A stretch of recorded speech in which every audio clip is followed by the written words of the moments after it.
Austraeoh by Imploding Colon, read by Deathlight. Chapter 50, Endurance.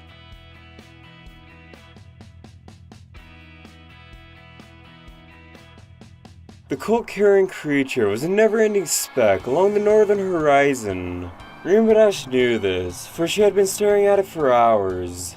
Her pursuit of the monster was resolute. Not for 1 second did she take her goggled eyes off the thing. Mountains, forests, and rivers blurred beneath her, and the sun was slowly melting into the west.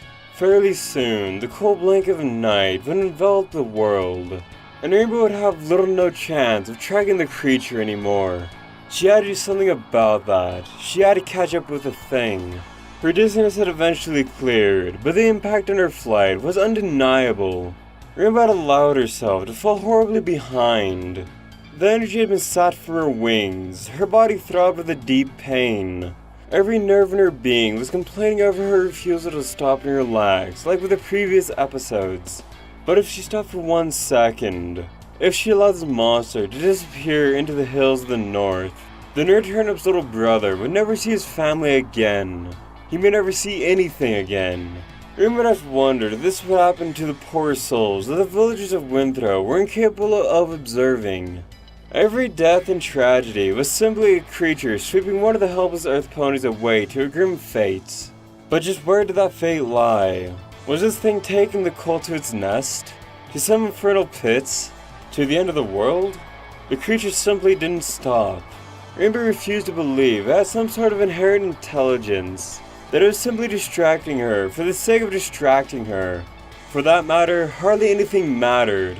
The cult's life was at stake, and Rainbow couldn't stop and guess what was right or wrong, smart or dumb about her chase. She simply had to continue the chase. Gliding over mountaintops and skimming the roofs of the forests, the monster flew ever northward. Rainbow Dash found the path of pursuit easy, since the creature was apparently intent on following a Pacific range of hills that ran north from the source of Winthrow itself. This is what made Rainbow assume that the destination was going to be in a pit or a valley of some sort.